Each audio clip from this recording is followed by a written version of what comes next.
সিতারা বলে, সেই প্রাণীর নাম হলো স্বামী। এরা প্রথম প্রথম এরকম থাকে, পরের রূপ বদলে ফেলে। সিতারা মাথা ঝাঁকিয়ে আলোকে সমর্থন করে বলে। আলো শুকনো মুখে বলে, আমারও সেদিন আসতে চলেছে সম্ভবত। অফিস ঘরটা বেশ পছন্দ হয়েছে আলোর। স্বামীন সম্ভবত তার জন্যেই এতটা শৌখিনভাবে সাজিয়েছে ঘরটাকে, নয়তো লোকটা তো পুরো অগোছালো একটা লোক। সপ্তাহে 3 দিন তাকে এজেন্সির এই অফিসে বসতে হয়, রবি, মঙ্গল ও বৃহস্পতিবার।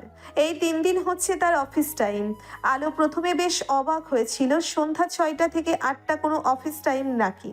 পরে জেনেছে স্বামীন তার জন্য এমন একটা নিয়ম তৈরি করে রেখেছে যাতে সে ইউনিভার্সিটি থেকে যেতে পারে এবং অফিসেও আসতে পারে। বড় কথা হচ্ছে স্বামীর নিয়মিত আলোকে এজেন্সি থেকে নিয়ে যায়। আপাতত 4জন ছাত্রছাত্রীকে মেডিকেলের অ্যাডমিশন যুদ্ধে অংশ নিতে কোচিং করার যাবতীয় খরচ দেওয়া হয়েছে। সবাই চাষা ভুষা পরিবারে ঠিকমতো খেতে পারে না এবং এটা সম্পূর্ণ স্বামীন দিয়েছে। তাদের ফান্ডে এখনো দানের অর্থ জমা হতে শুরু করেনি। ঘড়ির দিকে তাকিয়ে আলো উঠে দাঁড়ায়। প্রায় রাত 8টা বেজে গিয়েছে, স্বামীনের এখনো আসার নাম নেই। হয়তো কোনো কাজে আটকে গিয়েছে। স্বামীনের পার্টি অফিস থেকে এজেন্সির দূরত্ব পায়ে হেঁটে 10 মিনিট। আবাসিক এলাকায়, তাই জায়গাটা একটু নির্জন। অফিসের সহকারী মেয়েটিকে বিদায় দিয়ে আলো দারোয়ান চাচাকে বলে তালা লাগিয়ে দেয় অফিস ঘরটিতে। সিদ্ধান্ত নিয়ে আজ সে গিয়ে শামিলকে চমকে দেবে পার্টি অফিসে। ছাতা হাতে নেমে পড়ে আলো। বাইরে ঝিরিঝিরি বৃষ্টি পড়ছে, লোকজন নেই। ফোন রাস্তায়, দূরে একটা মাইক্রো গাড়ি সেখানে দাঁড়িয়ে আছে, আর মাঝে মাঝে 2-1টা ট্রাক চলে যাচ্ছে। আলো এদিক ওদিক তাকিয়ে সামনে 2 পা বাড়াতেই হঠাৎ মৃদু গোঙানির আওয়াজ শুনতে পায়। মনে হচ্ছে কারো মুখ চেপে ধরে হয়েছে। হঠাৎ আলোর ভেতরটা কেমন কেঁপে উঠল। ঘাড় কেশে আর ঘুরিয়ে আশেপাশে ভালো করে দেখতে থাকে সে। কোথাও কিচ্ছু নেই, একটা মাইক্রো গাড়ি ছাড়া। হঠাৎ একটা যাত্রীবাহী অটোরিকশা চলে গেল আলোর সামনে দিয়ে। আলো ব্যাপারটাকে পাত্তা না দিয়ে ঘুরে আবারও সামনে পা বাড়ায়। আব্বার সেই গোঙানির আওয়াজ শুনতে পায় সে। থেমে যায় আলো। মাথা ঘুরিয়ে তাকাতেই দেখে কোথা থেকে একজন লোক ছুটে এসে দূরে দাঁড় করিয়ে থাকা মাইক্রো গাড়িতে উঠে পড়ে। ল্যাম্পপোস্টের ঘোলাটে আলোতে অপলকের জন্য আলো লোকটার মুখটা দেখতে পেল। কিছু একটা অনুমান করার আগেই গাড়িটা সাই সাই করে আলোর সামনে দিয়ে চলে যায়। তখনই কোনো মেয়েলি কণ্ঠের কান্নার আওয়াজ শুনতে পায় সে। আলো হতভম্ব হয়ে তাকায় সেদিকে। মাথা কাজ করছে না তার। ফোন বের করে গাড়িটার নাম্বার প্লেটের ছবি তুলে এদিক ওদিক তাকিয়ে লোকজন ডাকতে থাকে আলো। খুব কাছেই কুরিয়ার সার্ভিসের একটা অফিস। সেখান থেকে দারোয়ান সহ বেশ কিছু কর্মচারী ছুটে আসে। আলো কাউকে পুরো ব্যাপারটা বিশ্বাস করাতে সক্ষম হয় না। আলো হাল ছেড়ে দিয়ে অটোতে উঠে স্বামীনের পার্টি অফিসে চলে যায়। স্বামীন ইয়াসারের পার্টির অফিসে সালিশি বৈঠক বসেছে আজ। দুটো ছাত্র দলের মধ্যে সংঘর্ষ নিয়ে সালিশি বিচারের বৈঠক। আলো গেট থেকে দ্রুত পায়ে বৈঠকখানা হয়ে সোজা স্বামীনের মুখোমুখি দাঁড়ায়। স্বামীন সালিশ রেখে উঠে দাঁড়িয়ে আলোকে নিয়ে নিজের ঘরটাতে আসে। ধমকের সুরে বলে, সাহস ভালোই তোমার। বলেছিলাম আমি না যাওয়া পর্যন্ত বের হবে না একদম। এত তাড়া ছিল ফোন দিতে, গাড়ি পাঠিয়ে দিতাম। আমি ফোন দিয়েছি, আপনি ফোন ধরছিলেন না। স্বামীনের মনে পড়ে যায় সেই বালিশের জন্য ফোনটা সাইলেন্ট করে রেখেছিল। তারপর বলে ওঠে, তো ইসমামকে ফোন দিতে, ও এসে নিয়ে যেত। আলো স্বামীনের কথার জবাব না দিয়ে বলে ওঠে, বাদ দিন, আমার কথা এখন মন দিয়ে শুনুন। আমার সাথে একটু থানায় যাবেন, চলুন। স্বামীন অবাক হয়ে বলে। থানায় কেন? আলো সব ঘটনা খুলে বলে স্বামীনকে। সব শুনে স্বামীন পাত্তা দেয় না প্রথমে। মজার ছলে বলে, হয়তো কোনো অদ্রিতা আলোকে কোনো স্বামী নিয়ে আসার তুলে নিয়ে গেছে। আলো রাগী দৃষ্টিতে তাকিয়ে আছে স্বামীনের দিকে। চেঁচিয়ে উঠে বলে, আমি মজা করছি না, এই দেখুন গাড়ির নাম্বার প্লেট। স্বামীন আলোর ফোনে ছবিটার দিকে তাকিয়ে থেকে কিছুক্ষণ পরে বলে ওঠে, এটা তো জাবিরের গাড়িটা, ওই গাড়িটা ব্যবহার করে। আলো চাপা স্বরে চেঁচিয়ে ওঠে, হ্যাঁ হ্যাঁ, আমার মনে পড়েছে। ওই লোকটার মুখ আমি দেখেছি। ওই লোকটা জাবির ছিল, জাবিরই ছিল। স্বামীন আলোর দিকে তাকিয়ে আছে। আলো বলতে থাকে, চলুন মেয়র সাহেব, আমার মনটা কেমন কু গাইছে। আমি স্পষ্ট শুনেছি সেই নারী কণ্ঠের আর্তনাদ। কিডন্যাপিং কেস মনে হচ্ছে। আলো সমীর দত্তের দিকে তাকিয়ে মাথা নেড়ে বলে, জি, আমি স্পষ্ট শুনেছি একটা মেয়ের চাপা আর্তনাদ। সমীর স্বামীনের দিকে তাকায়। স্বামীন বলে, গাড়িটা জাবিরের। সমীর দত্ত চিন্তায় পড়ে যায়। কপাল কুঁচকে বলে, কিন্তু আমাদের কাছে না কোনো মিসিং ডায়েরি এসেছে আর না অন্য কোনো অভিযোগ। এভাবে আন্দাজের বশে কাউকে গিয়ে জিজ্ঞাসাবাদ করা, তাও কবির আলমগীরের ভাগ্নে, তোরা মানহানির মামলা খেয়ে যাবি। স্বামীন মাথা নেড়ে বলে। বুঝতে পেরেছি ব্যাপারটা। আমি শুধু তোকে ব্যাপারটা ইনফর্ম করতে এসেছি। সমীর দত্ত মাথা ঝাঁকিয়ে জবাব দেয়, বেশ করেছিস, বিষয়টা মাথায় থাকলো। তেমন কিছু টের পেলে আমি অবশ্যই অ্যাকশান নেব। থানা থেকে রাত 9:30টায় বের হয় স্বামীন এবং আলো।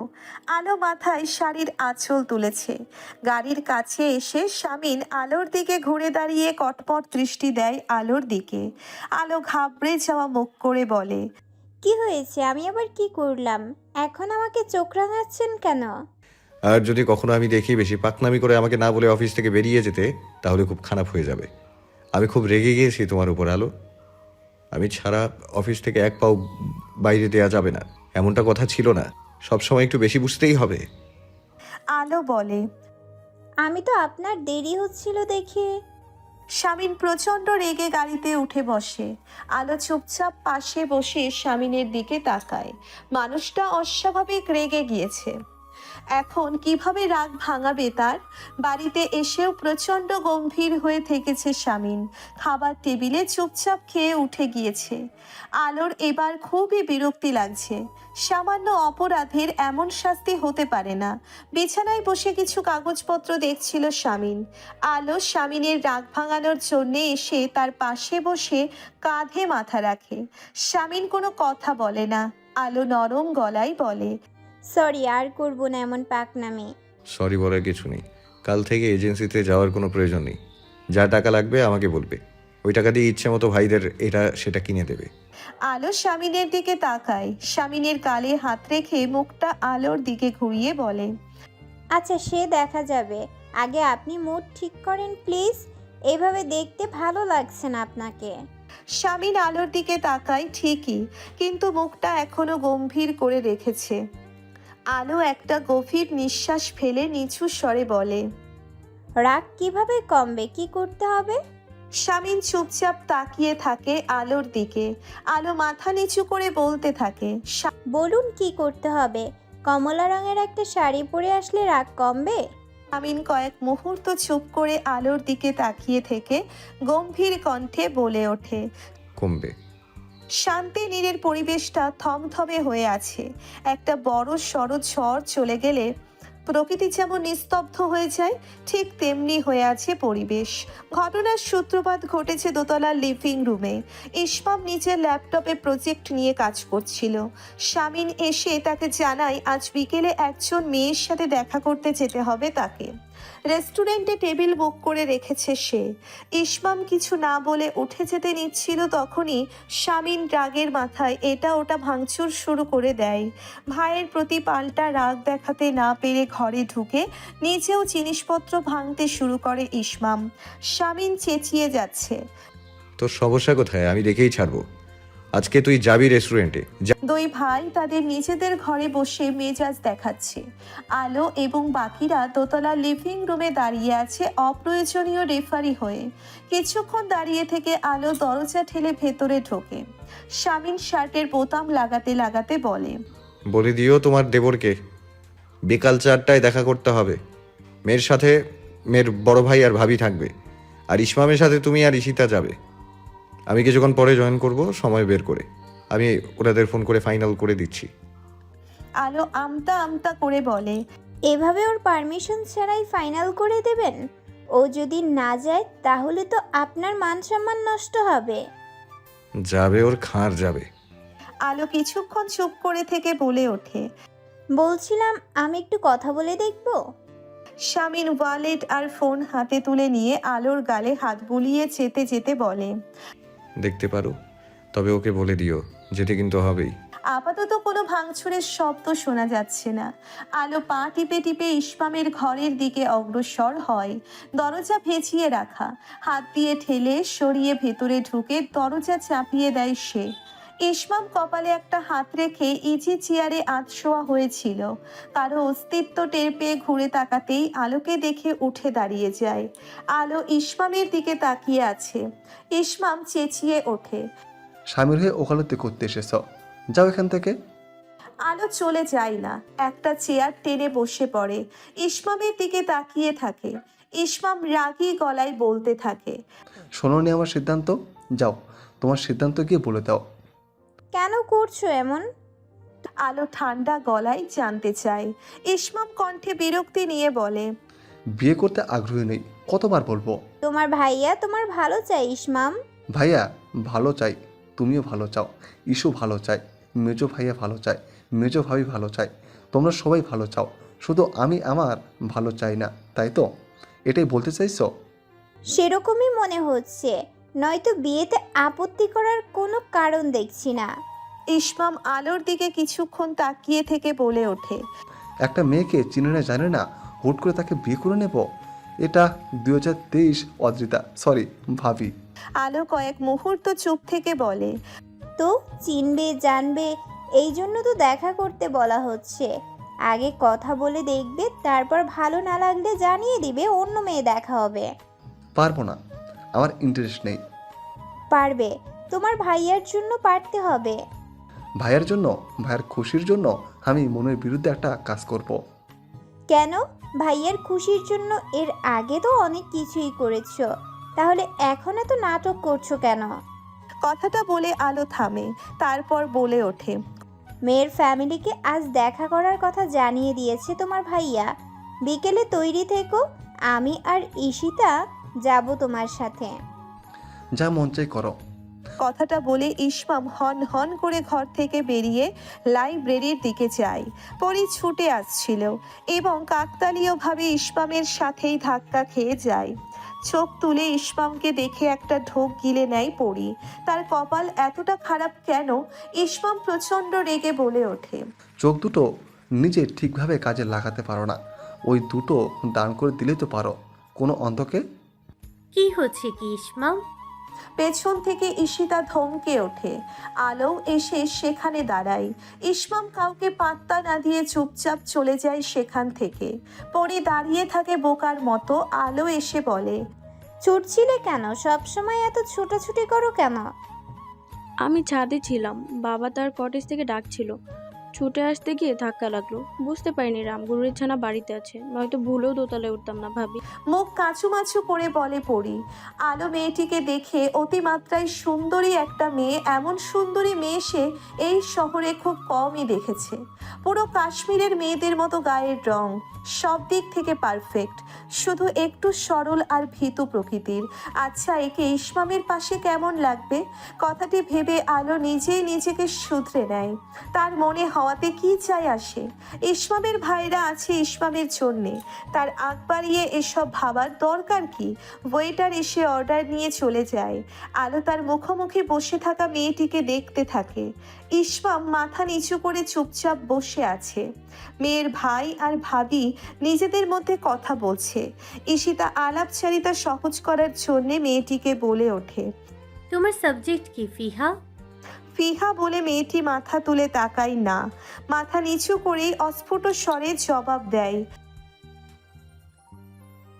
ইকোনমিক্স। আমিও তো ইকোনমিক্সের ছাত্রী। আলো মেয়েটির থেকে চোখ সরিয়ে ইসমামের দিকে তাকিয়ে ফিসফিসিয়ে বলে। কিছু জিজ্ঞেস করো। ইসমাম চোখ তুলে আলোর দিকে তাকায়। কোনো জবাব না দিয়ে আবারও মাথা নিচু করে বসে থাকে। দীর্ঘ সময় ধরে মেয়ের ভাই আর ভাবির সাথে আলো এবং ঈশিতা গল্প করতে থাকে। না ইসমাম মেয়েটিকে দেখছে, না মেয়েটি ইসমামকে দেখছে। এমন সময় শামিন চলে এসে তাদের সাথে জয়েন করে। মেয়ের ভাই ভাবির সাথে আড্ডা দিচ্ছে সে। রেস্টুরেন্টের বিল মিটিয়ে দিয়ে শামিন ফিহার ভাই সুমনের দিকে তাকিয়ে বলে। আমার মনে হচ্ছে ওদের দুজনের নম্বর এক্সচেঞ্জ করা উচিত। সুমন মাথা নাড়িয়ে সাই দেয়। দুজনের নাম্বার এক্সচেঞ্জ করা হয়ে গেলে ফিহাকে নিয়ে তার ভাই ভাবি উঠে চলে যায় শামিনদের থেকে বিদায় নিয়ে। কিছুক্ষণ পরে শামিনরা উঠে পড়ে। গাড়িতে সবাই প্রথমে কিছুক্ষণ চুপ করে থাকে। নীরবতা ভেঙে ঈশিতা আলোকে বলে ওঠে, ছবিতে যতটা মনে হচ্ছিল অতটা সুন্দর না, তাই না বড় ভাবি? তুমি এমন পাশের বাড়ির আন্টিদের মতো কথা বলছো কেন ঈশিতাপু? শুকনো গলায় আলো বলে ওঠে, এমন হলে তো আমিও সুন্দরী নই। গায়ের রং তোমার ভাইয়ার মতো সুন্দর নয় আমার। আমাকে কিভাবে মেনে নিলে? শামিন ড্রাইভ করতে করতে আলোর দিকে তাকায়। ঈশিতা চেঁচিয়ে ওঠে, মোটেই না, আমার বড় ভাবি সুন্দরী, ভাইয়ার থেকেও সুন্দর তুমি। আলো ম্ল্যান হাসে। শামিন, ঈশিতা, আলো গাড়িতে ফিহা মেয়েটির সম্পর্কে টুকটাক আলোচনা করতে থাকে। ইসমাম গাড়ির জানালার বাইরে দৃষ্টি দিয়ে তাকিয়ে আছে চুপচাপ। তার ভীষণ মাথা ব্যথা করছে। দোতলার লিভিং রুমের ব্যালকনিতে দাঁড়িয়ে আলো দৃষ্টি বাইরের দিকে দিয়ে রেখেছে। বাগানের ফুল গাছে ফুল ধরেছে, এখান থেকে বেশ লাগছে দেখতে। বাগানের উত্তর পাশের বিশাল আম বাগানে সব 12 মাসি আম গাছ। আমের মুকুল ধরেছে গাছগুলোই। হঠাৎ কোমরে পুরুষালী হাতের উষ্ণতা পেয়ে গোলগাল মায়াবী মুখখানা লজ্জায় লাল হয়ে যায়। আলো পেছন ফিরে না তাকিয়েই অস্ফুট স্বরে বলে ওঠে, কি চাই? কাঁধে থুতনি ঠেকিয়ে শামিন নরম গলায় বলে ওঠে। পাত্তা দিতে চাই বউকে।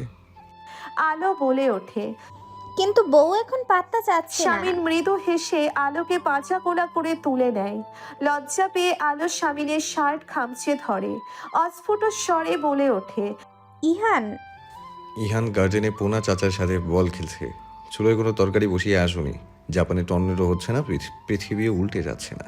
আলোকে থামিয়ে দিয়ে বলে শামিন। আলো শামিনের দিকে তাকিয়ে থাকে। শামিন আলোকে নিয়ে ঘুরে নিজের ঘরের দিকে পা বাড়াতেই থমকে যায়। লিভিং রুমে ইসমাম, ইলহাম, ঈশিতা, পরি 4 জন খেলা দেখবে বলে বসেছিল। তারা 4 জন হতভম্ব হয়ে তাকিয়ে আছে শামিনের দিকে। শামিন ভাই বোনদের সামনে থতমত খেয়ে আলোকে কোল থেকে ফেলে দেয়। মেঝেতে পড়ে মৃদু আর্তনাদ করে ওঠে আলো। ইলহাম আর ইসমাম মাথা নিচু করে দুজনে দুদিকে চলে যায়। শামিন এদিক ওদিক তাকিয়ে আলোকে টেনে তোলে। আলো কাতরাচ্ছে। ঈশিতা, পরি এগিয়ে আসে আলোর কাছে। শামিন চুপচাপ ঘরের দিকে চলে যায়। ঈশিতা কণ্ঠে উৎকণ্ঠা নিয়ে বলে, ব্যথা পেয়েছো ভাবি? লজ্জা মাখা এবং যন্ত্রণায় ফ্যাকাশে মুখটা তুলে ঈশিতার দিকে তাকায় না আলো। মাথা নাড়িয়ে ঘরের দিকে যায়। ঈশিতা আর পরি একে অপরের দিকে কিছুক্ষণ তাকিয়ে থেকে উচ্চ শব্দে হেসে ফেলে। আলো ঘরে ঢুকতেই শামিন এক টানে আলোকে আগলে নিয়ে ঘরের সিটকিনি তুলে দিয়ে নরম গলায় বলে, ব্যথা পেয়েছো? আলো এক ঝটকায় শামিনের থেকে নিজেকে ছাড়িয়ে নিয়ে রেগে মেগে বলে, না আমি খুব আরাম পেয়েছি, ছাড়ুন আপনি। শামিন আহ্লাদি গলায় বলে। সরি। আলো কোমরে হাত রেখে কাতরাচ্ছে। শামিন চিন্তিত মুখে আলোকে বিছানায় বসিয়ে দিয়ে বলে, সব ওদের কারণে। আমার ভাই বোনগুলোর কোনো কাণ্ডজ্ঞান নেই, বুঝলে? দুপুর টাইমে কেউ টিভি দেখতে আসে, দুপুরে সবাই নিজেদের ঘরে একটু বিশ্রাম নেবে তা না। আলো চাপা স্বরে চেঁচিয়ে বলে ওঠে, ওদের কাণ্ডজ্ঞান নেই নাকি? আপনার কাণ্ডজ্ঞান নেই। আচ্ছা, আপনি কি এই প্রথম আমাকে কোলে তুলেছেন ওদের সামনে? এভাবে ফেলে দিলেন কেন ঢং করে? কাতরাচ্ছে আলো। শামিন আমতা আমতা করে বলে, আগেও কোলে তুলেছি, তবে তখনকার সিচুয়েশন অন্য ছিল। তখন তো রোম্যান্টিক হয়ে কোলে তুলিনি। আলো কটমট দৃষ্টি দিয়ে তাকিয়ে আছে শামিনের দিকে। শামিন নরম গলায় বলে, রাগ করো না প্লিজ, আমি হট ওয়াটার ব্যাগ নিয়ে আসছি।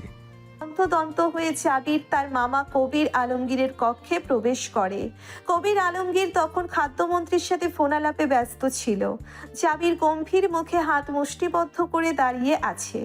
জাবির এবং জুই নিঃসন্তান। কবির আর তার স্ত্রীর খুবই আদুরে। কবির জাবিরকে খেয়াল করেছে।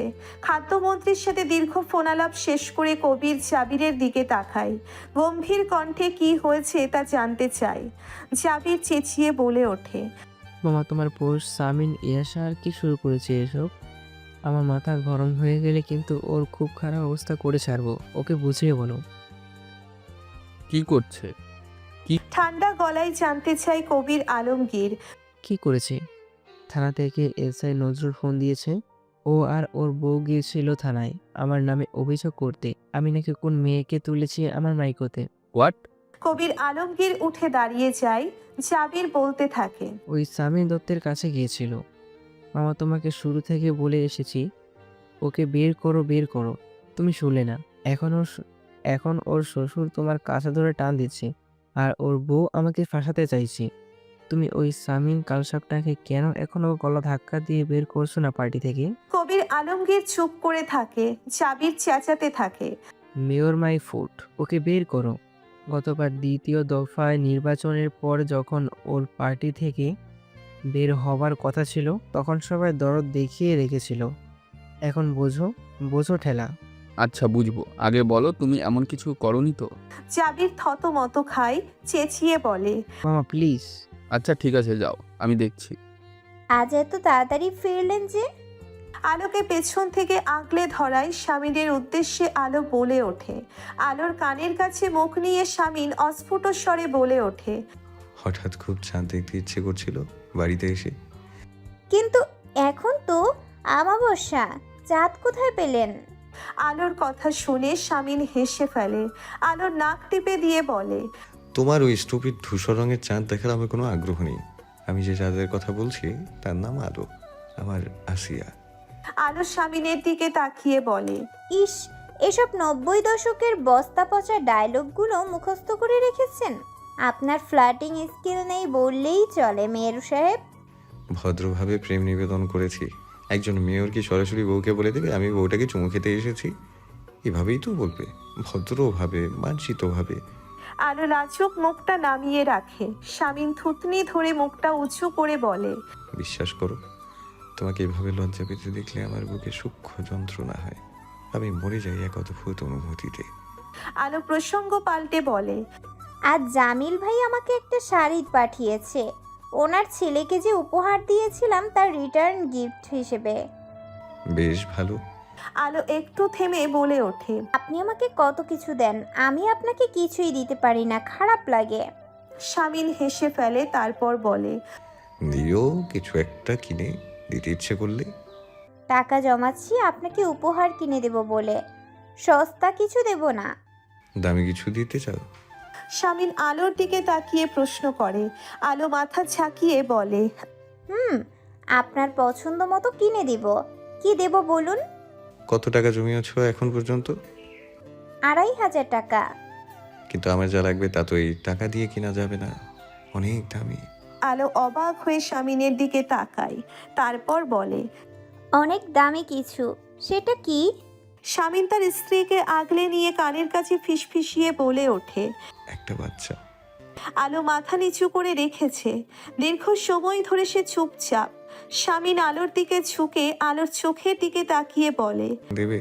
অনেক দামি কিন্তু, বলো দেবে? লজ্জায় লাল হয়ে আলো শাড়ির আঁচল চেপে ধরে। স্বামীন আলোর কপালে একটা চুমু খায়, তারপর ঘোর লাগা কণ্ঠে বলে ওঠে, স্ত্রী হবার 13তম শর্ত স্বামী এমন আবদার করলে তা আমলে নেয়া। আশা করি আপনিও আমলে নেবেন। আলো ছুটে যেতে চাইলেও পারে না। স্বামীন তার বলিষ্ঠ হাতে আলোকে ধরে রেখেছে। মৃদুস্বরে বলে, লজ্জা পাও আমার সামনে পাও, তোমার এই লাজুক মুখটা শুধু আমিই দেখব। হঠাৎ স্বামীনের ফোন বেজে ওঠে। পাঞ্জাবির পকেট থেকে ফোন বের করে কানে ধরতেই ওপাশ থেকে সমীর দত্ত বলে ওঠে, একটু থানায় আসতে পারবি বাবিকে নিয়ে? এখন কেন, কি হয়েছে? অবাক হয়ে জানতে চায় স্বামীন। আগে আয় তারপর বলছি।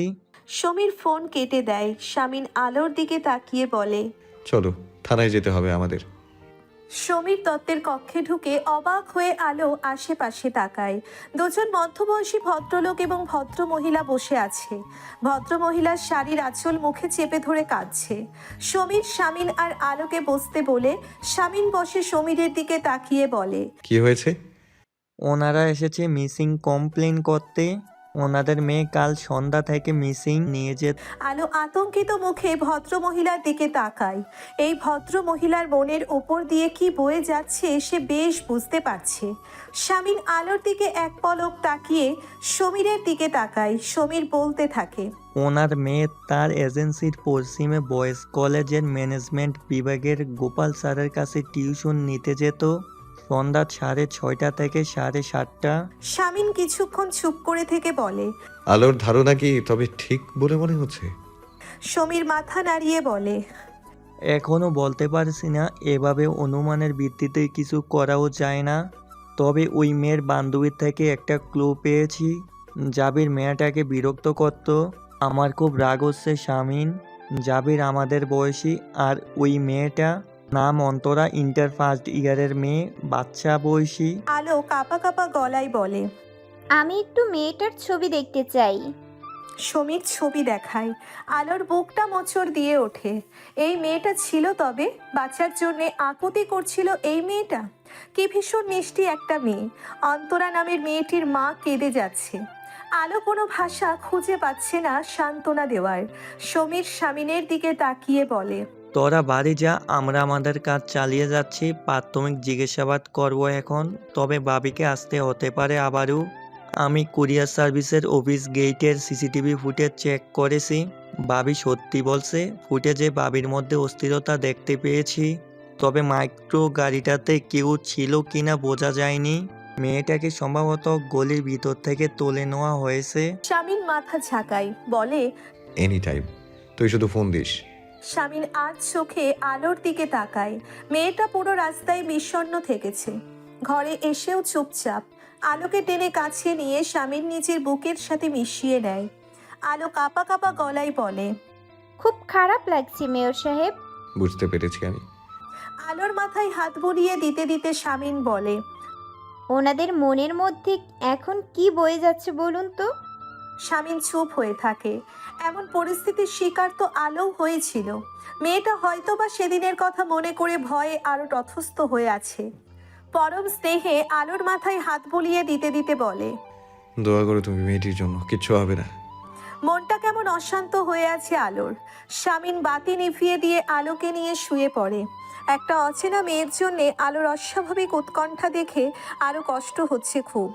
মনে মনে সেও প্রার্থনা করছে মেয়েটির যাতে কিছু না হয়। সমীর দত্তের মুখোমুখি বসে আছে কবির আলমগীর। তার সামনে একটি চায়ের কাপ। সমীর ফাইল দেখতে দেখতে বলে, কোনো প্রমাণ যে নেই এমনও তো না, তাই না? প্রমাণ আছে। মেয়েটিকে আপনার ভাগ্নে বিরক্ত করত, উত্ত্যক্ত করত, হুমকি দিত। আর তাছাড়া একজন সাক্ষী পাওয়া গিয়েছে যার চোখে কিডন্যাপিংয়ের আলামত ধরা পড়েছিল। সমীর হালকা হাসে, তারপর বলে, ভগবানের কৃপায় এই পর্যন্ত এসেছি আঙ্কেল। তিনি যদি চান আমার নেক্সট পোস্টিং বান্দরবন হবে, তাহলে আমি খুশি খুশি চলে যাব। কিন্তু এখন আমাকে আমার কাজ করতে দিন। সমীর দত্ত এসবে ভয় পায় না। গভীর রাত, নিস্তব্ধ গোটা কলোনি। হঠাৎ ফোনে রিংটোন বেজে উঠতেই শামিন চোখ খোলে। বুকের ওপর থেকে আলোর মাথাটা সরিয়ে বালিশে রেখে হাত বাড়িয়ে বেড সাইডের বাতি জ্বেলে দেয়। ড্রয়ারের ওপর থেকে ফোনটা তুলে নিয়ে দেখে আতায়ুর আলমের ফোন। ফোনটা রিসিভ করতেই আতায়ুর আলম বলে ওঠে, এত রাতে বিরক্ত করার জন্য দুঃখিত, কিন্তু জরুরি কথা ছিল। বলুন। শামিন নিচু স্বরে বলে, আমার ধারণা ঠিক। গালের গোদা কবির আলমগীর নিজের পকেটে পুরেছে 5.5 কোটি। প্রমাণ হাতে আছে আমার, সামলে রেখেছি। তুমি বললে থানায় পাঠিয়ে দেই, কিংবা উপর মহলে। না, ওগুলো আপনার কাছে রাখুন, আমি সময় মতো চেয়ে নেব। আতায়ুর আলম কিছুক্ষণ চুপ করে থেকে বলে, আমার মেয়েটা কেমন আছে? কেমন রেখেছি বলে মনে হচ্ছে? আতায়ুর আলম হাসে, তারপর বলে, একেবারে ভুলে গিয়েছে আমাদের, খুব হিংসা হচ্ছে। আচ্ছা রাখছি, ঘুমাও। আতায়ুর আলম ফোন কেটে দেওয়ার 5 মিনিটের মধ্যেই কবির আলমগীরের ফোন আসে শামিনের ফোনে। আলোর মুখের দিকে এক পলক তাকিয়ে ফোনটা নিয়ে বারান্দায় চলে যায়। রিসিভ করে কানে ধরতেই ওপাশ থেকে কবির আলমগীর বলে ওঠে, দেখিয়ে দিলে অকাত পেছন থেকে ছুরি মারার। কিন্তু আমার আফসোস হচ্ছে সামিন, আমার পিঠে ছুরি মারতে তোমাকে তোমার শ্বশুর এবং বউকে ব্যবহার করতে হচ্ছে। ভুল বললেন আঙ্কেল, আমি কাউকে ব্যবহার করে আপনার পিঠে ছুরি মারিনি। ওটা আপনিই করেছেন? 13 কোটি থেকে কয় কোটি পেয়েছেন ভাগি বলুন তো? শাট আপ শামিন, তোমার জন্য আমাকে টানা 3 ঘন্টা থানায় কাটাতে হয়েছে। তোমার এই স্টুপিড বইয়ের অযথা কৌতূহলের জন্য আমার ভাগ্নিকে জিজ্ঞাসাবাদের মধ্য দিয়ে যেতে হচ্ছে। আলো কখন ঘুম থেকে উঠে স্বামীনের পিছনে দাঁড়িয়েছে স্বামীন টের পায়নি। স্বামীনের হাত থেকে ফোনটা কেড়ে নিয়ে লাউড স্পিকার অন করে দেয় আলো। কবির আলমগীর বলতে থাকে, সবসময় তোমাকে একটা সুযোগ দিয়ে এসেছি আমি, আজকেও দিতে চাচ্ছি। তোমার আন্টি তোমাকে খুব পছন্দ করে, তাই শোনো, কাল সকালে বউ নিয়ে এসে আমার কাছে ক্ষমা চাইবে এবং থানায় গিয়ে তোমার বউয়ের জবানবন্দি উঠিয়ে নেবে। নয়তো শামিন, মনে রেখো, খুব খারাপ হতে চলেছে সামনে।